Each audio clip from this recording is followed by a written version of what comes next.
Welcome back to week 2 of BU 301. I hope you had a chance last week to review our full syllabus and get a feel for how each week of this course is structured. Please do not hesitate to send any questions that come up along the way. From clarifying assignments to reading content, I welcome all the questions.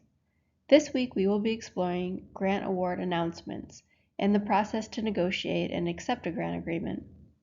Readings for this week include Chapter 3 of our course text, and assignments include a discussion forum, quiz, and writing assignment number 2, where you will draft an email to the funder to inquire about an agreement clause. Your reading assignment this week includes multiple examples of grant award announcements and agreements. These are primarily examples of federal grant awards and include reference to many federal guidelines. Don't let these overwhelm you. This may be the first time you have read such language. You do not need to memorize federal guidelines, but as you are increasingly involved in grant management, you will need to recognize and understand how these guidelines impact your project. Let's explore some more.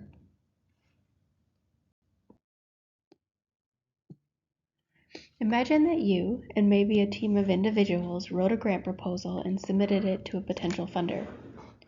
After proposal submission, your proposal goes through a review process and the funder selects the projects they want to fund. The review process looks very different across funders. Proposals submitted to federal agencies may receive a funding award based on a formula-funded allocation. Formula-funded grant awards fund projects through a non-competitive process, even though you must submit an application and meet other specified requirements. These programs make awards based on a formula and are usually administered and managed by federal and state agencies. For example, the U.S. Bureau of Indian Affairs awards funds to local educational agencies served by the Bureau of Indian Education to support elementary and secondary school programs that serve Indian students. These allocations are based on multiple factors such as the number of students served, location, and various additional factors. Other grant proposals may be submitted to competitive programs where proposals will be reviewed and scored based on a set of criteria. For example, the U.S. Department of Education's Native American Teacher Retention Initiative awards a set number of projects each funding cycle. In 2023, this program awarded 6 projects that were selected from a pool of applicants. Every funder has a different process to how they select proposals for award. A proposal may be reviewed by a team of content experts that independently review awards and score each section on a rubric developed by the funding agency. Proposals may also be reviewed by a single program officer, then recommended for funding to a foundation board of directors. Proposals submitted to federal programs usually progress through a panel review, sometimes in multiple steps or tiers, and will follow strict review criteria. Proposals submitted to private funders, most often foundations, may travel through a more flexible process, but not always. The review process may be some combination of these various examples, or something completely different. There are similarities across review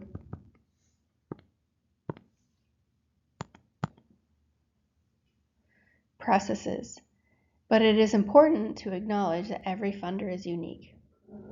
The timeline for review also varies. You may receive a response from a funder a week or 2 after the submission of your grant proposal, or you may have to wait months, even a year, though this would be rare, after submission. Many funders will provide a general timeline and review criteria in their request for proposals, or RFP, or also called their funding announcements, but again, not all. And again, every funding agency, foundation, or fund will have a different process and timeline. The waiting period between proposal submission and a response, whether this is an award letter or a notice of denial, can be maddening. But it will come to an end, and with some type of notice indicating your proposal has not been selected for funding, or with an official notice of award. If your proposal is not selected for funding, you should receive a notice of such. A notice of denial can come in different forms. This can be an email response, whether a direct response to a proposal submitted via email, or an auto-generated response to a proposal submitted through an online portal. You could receive a letter in the mail notifying you that your proposal was not selected for funding, or even a phone call with such information. In our digital world today, notice via mail or phone is unlikely. However, they are still notice options. If you have not received a notice and an appropriate amount of time has passed, it's okay to reach out to the program contact, if you have a program contact, to inquire on the status of your proposal. The language included in a notice of denial also varies. Some funders will provide a comprehensive explanation of why your proposal was not selected and may share the reviewer's comments about your proposal, while others will be a simple 1 to 2 sentence notice. If the funder provides the reviewer's comments, I highly recommend that you take some time to fully review the notes made about your proposal. These can be very helpful in identifying areas of your proposal that can be improved to help your next proposal be more competitive in the review process. There are some agencies that are willing to meet with you to discuss the review comments or to provide feedback on your proposal. Again, if this opportunity is available, take advantage of it. While you may be disappointed that your proposal was not funded, there will almost always be another opportunity to submit your proposal. This could be in the next funding cycle of the same program or to a different funder. In either case, making adjustments based on review feedback will likely strengthen your proposal. Take a pause here to review the following examples of denial notices.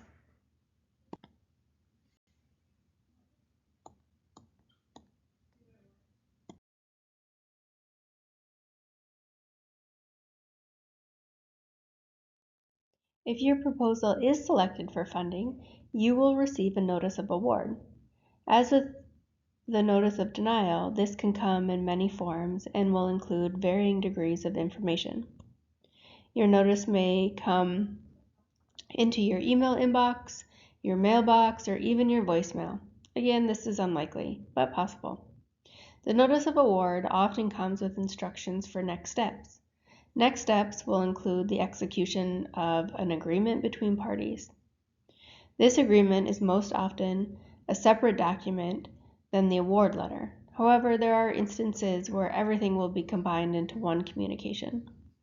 Some funders will host introductory webinars, while other awardees and others will coordinate the release of joint press releases or other announcement information. Be sure to read through the communication that is received with the notice of award.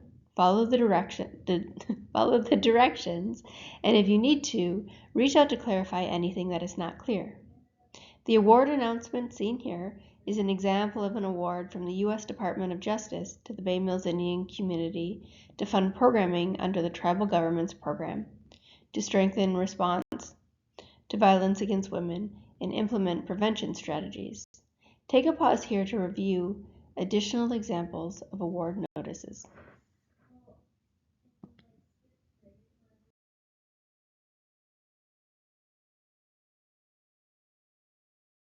In addition to the notice of award, your organization will usually receive a formal grant agreement. In some instances, you will receive the agreement at the same time as the grant award notice, and in others, the formal agreement document will come after the original notice.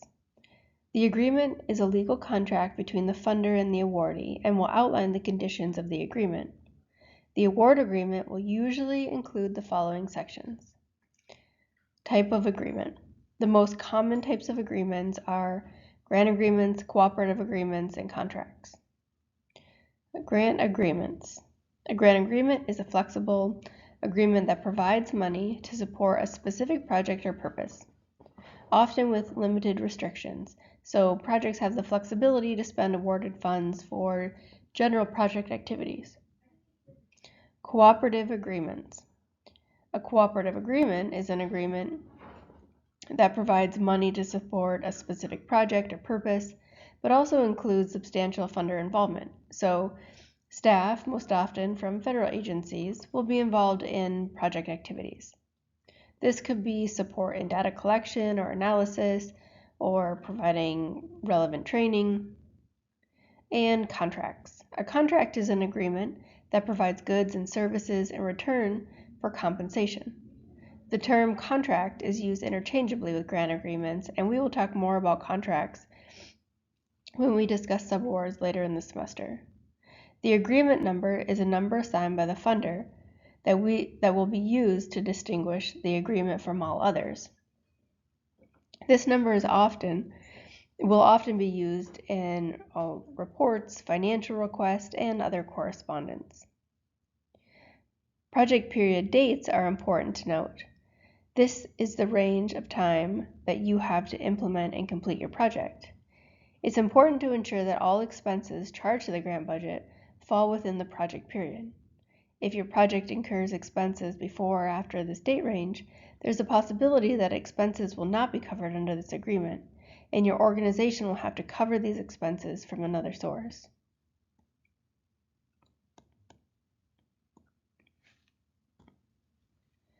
The total award amount is the total dollar amount that has been awarded to a project. In some instances, there will be two sections here that show the total award amount for the entire life of the project, and for multi-year projects, the award amount for the current project year.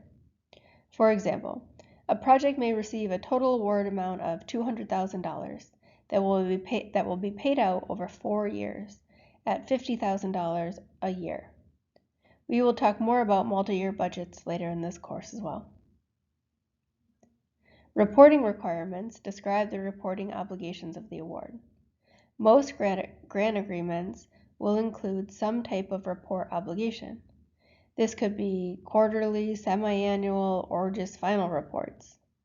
Report deliverables may include a narrative progress report and a financial report, or some combination of such. Again, we will talk more in depth about grant project reports in coming weeks. Contact information outlines the individual contacts for both the funder and the awardee on the program side and the business side. This is most often the program director for the funder and the principal investigator or the program director for the grantee. Administrative and financial contacts for both parties are also outlined, as these individuals will be involved in the grant management process through the financial transactions of the project. The statement of work is the section of your agreement that outlines what your project will do. Essentially, this is the work that your project is obligated to carry out. This section can be included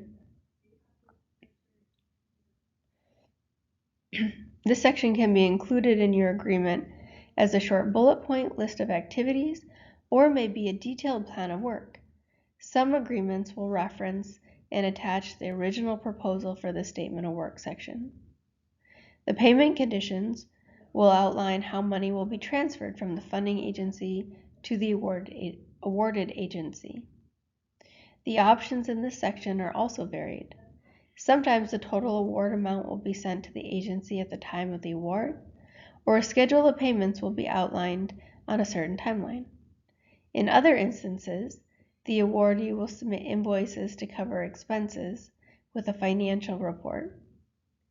Payments may be received via paper check or through an electronic fund transfer. Grant funds awarded through a federal or state program will often be transferred through an online system that supports the entire program or programs. We will also explore these systems in a later section of this course. Some funders will outline grant acknowledgement terms that require awardees to formally acknowledge the grant award via press release or via social media post, as well as to acknowledge the grant award in all published materials. It is important to note this contractual obligation at the start of your contract, so you can plan accordingly.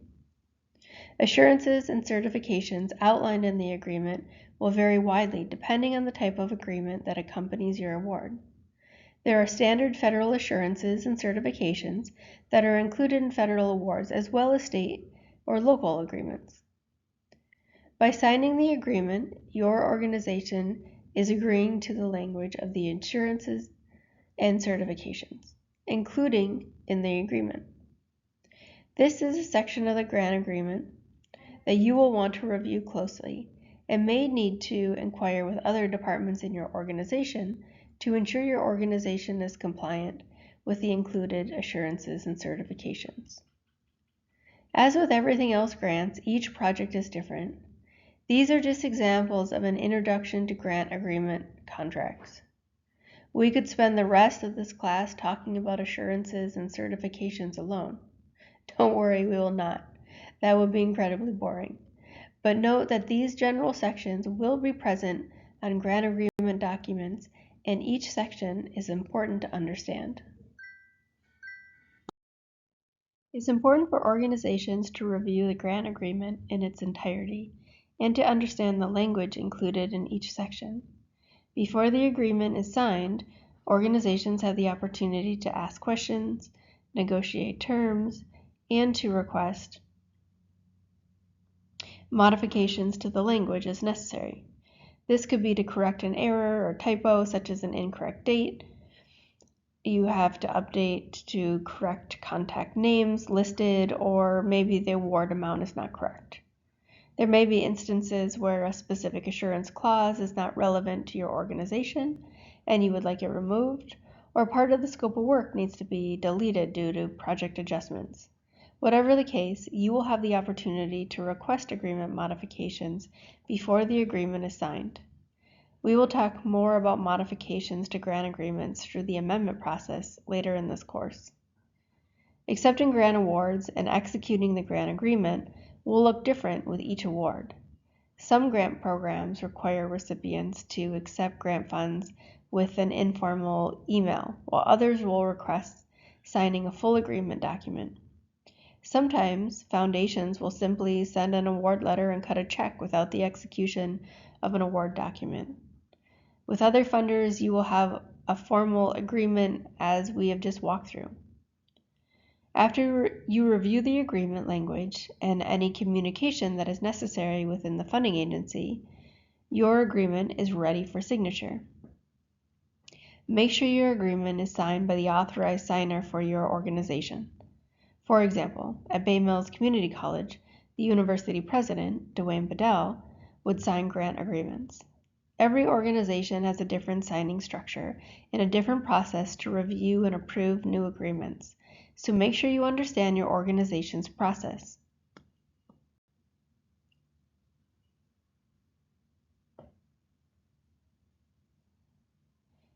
A fully executed agreement is when both parties have signed the agreement.